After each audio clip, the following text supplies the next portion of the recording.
जीवन में जरूरी नहीं है कि बोलने का ही पश्चाताप आपको करना पड़े। कभी कभी जीवन में ना बोलने का भी पश्चाताप आपको जीवन भर करना पड़ता है।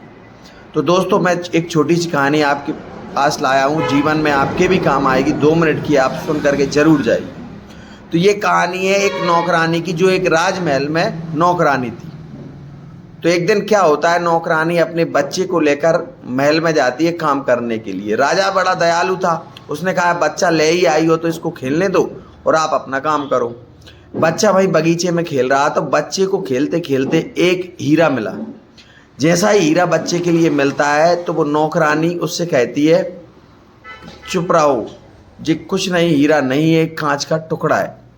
वो लेती है और उस कांच के लिए हीरे के लिए बाहर फेंक देती है। जैसा ही बच्चा खेल में लग जाता है, उस बात के लिए भूल जाता है। वो नौकरानी जाती है और कांच के वो हीरे के लिए उठाकर चुपचाप अपने साड़ी के पल्लू में बांध लेती है। जैसे ही वो घर आती है, बच्चे को इधर उधर की बातों में लगा करके, पढ़ाई की लिखाई में लगा करके उसके लिए, और वो टाइम निकाल करके और वो जाती है सुनार के पास। और जैसी सुनार के पास जाती है, सुनार उस हीरे के लिए देखता है, देख करके और कहता है कि जी इतने बेशकीमती हीरा इस नौकरानी के हाथ में कैसे लगा, मैं इसको क्या पैसे दूंगा, क्या दूंगा इसके लिए। तो उसके मन में लालच आ जाता है और वो कहता है ये हीरा नहीं, ये कांच का टुकड़ा है। वो लेता है और उस हीरा के लिए बाहर फेंक देता है। जैसे ही बाहर फेंक देता है तो वो नौकरानी भी समझ जाती है कि ये हीरा नहीं, ये कांच का टुकड़ा है, ये सही बात है। तो वो नौकरानी अपने घर के लिए आ जाती है और वो सुनार जो रहता है, नौकरानी जैसी आती है और वो कहता है, टाइम निकाल कर वो जाता है जौहरी के पास। जैसे जौहरी के पास जाता है, जौहरी को कहता है, देखिए मुझे कितना बेशकीमती हीरा मिला है, इसका क्या पैसा दोगे आप। वो जो जौहरी था उसको देख करके, परख कर, उसके सुनार के मुंह तरफ देख करके कहता है कि इतना बेशकीमती हीरा है, इसको मैं क्या ही दूं।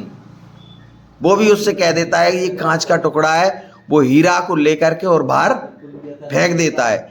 जैसे हीरा के लिए वो फेंकता है तो हीरा टूट जाता है। एक भाई खड़ा आदमी ये सब कुछ देख रहा था, उसने जाकर के पास में हीरे से पूछा कि आप तीसरी बार में जाकर के टूटे हो, पहली बार में आप क्यों नहीं टूटे।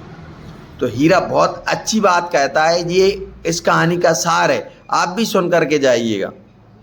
तो वो कहता है कि जे सबसे पहले जिसको मैं हीरा मिला था नौकरानी को, वो तो हीरे के बारे में जानती नहीं थी। वो दूसरे नंबर सोने को मिला था, मैं सुनार को मिला था, तब भी वो इसके लिए नहीं जानता था।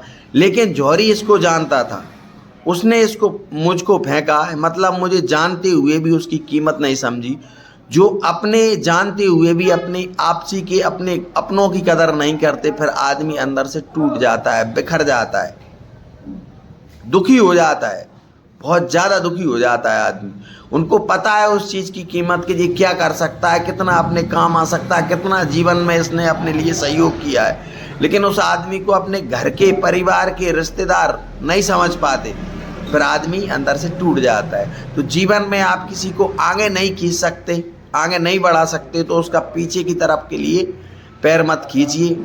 जब ही एक अपना अच्छी सोसाइटी बना सकते हैं आप, अच्छा परिवार बना सकते हैं, अच्छा सहयोग कर सकते हैं जीवन में।